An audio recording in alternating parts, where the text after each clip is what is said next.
claims being made by the state government and the reality on the ground. Our reporters in Lucknow, Varanasi, Agra, Meerut have reported that the situation seems to be very, very different, Anila Singh, from what your government is claiming. See, there is absolutely no doubts about it, Rahul, that we all are going through unprecedented conditions in today's date. And as Dr. Ved Prakash mentioned that yes, Uttar Pradesh has a humongous population, but at the same time, we are trying to do the best. Uttar Pradesh Chief Minister with his Team 11, which is dedicated team for the COVID, is working in coordination with the different district administration, and the clear orders are there. If any sort of negligence is being observed, then the district magistrate of that particular district will be responsible for it. But is the Chief Minister in denial or not? The Chief Minister to come out categorically and say there are adequate beds, oxygen, medication, remdesivir is almost he's in on some other planet, because you see the visuals, you see the reality on the ground. People are dying without treatment. People are losing lives because of lack of oxygen. And for him to come and make these boastful claims, I think this is criminal negligence.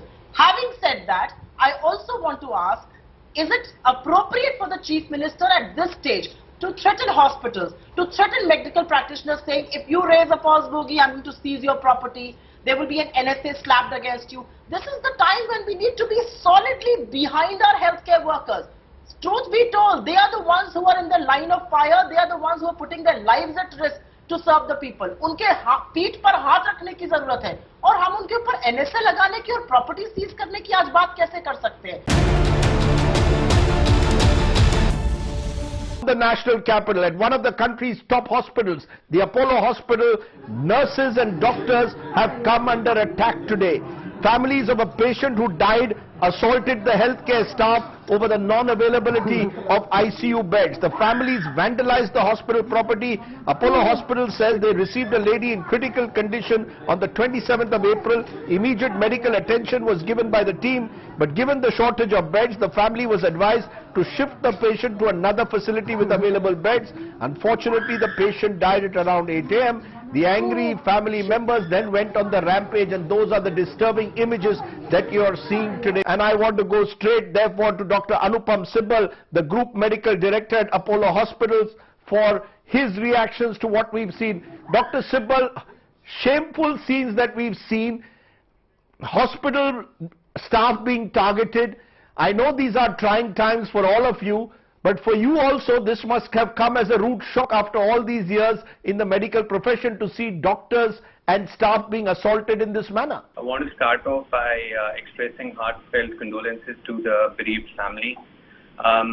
You know, for us as doctors, for us as healthcare professionals, be it nurses, paramedics, or anyone who's in hospital, to lose a patient is something that we do whatever we can to avoid.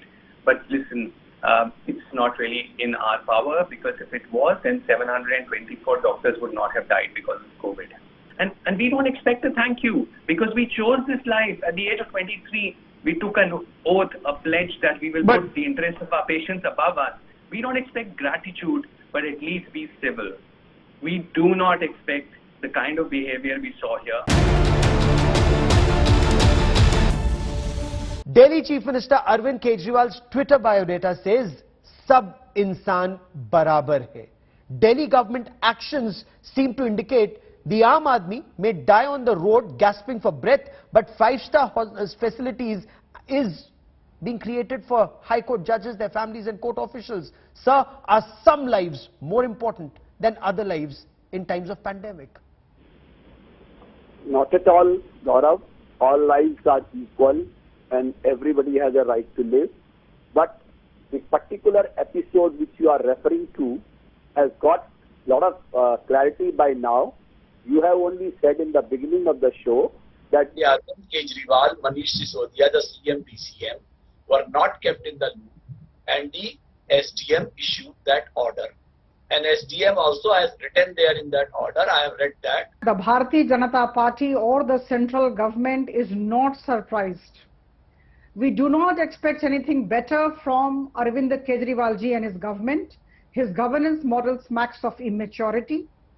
It is shameful, it is ridiculous, and you rightly said, para 6 of the High Court order, in fact the order is in my hand, clearly states that a request had been received from Delhi High Court for setting up CHC facility for the Honorable Justices and other judicial officers of Delhi High Court and their families. The controversy, I personally do not believe that the Honorable Court would have made any such request or demand as has been stated.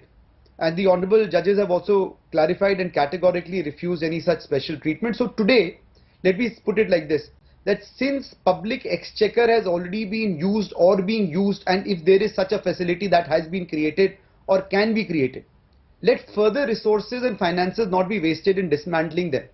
If we can make this, Delhi is suffering, it's seriously suffering. It's a very, very grim situation. I mean, Delhiites have the money, but they don't have the medical facilities. So why not use this for the Delhi residents? Why not open it up? If you can create a 100-bed resource, medical resource, why not use it?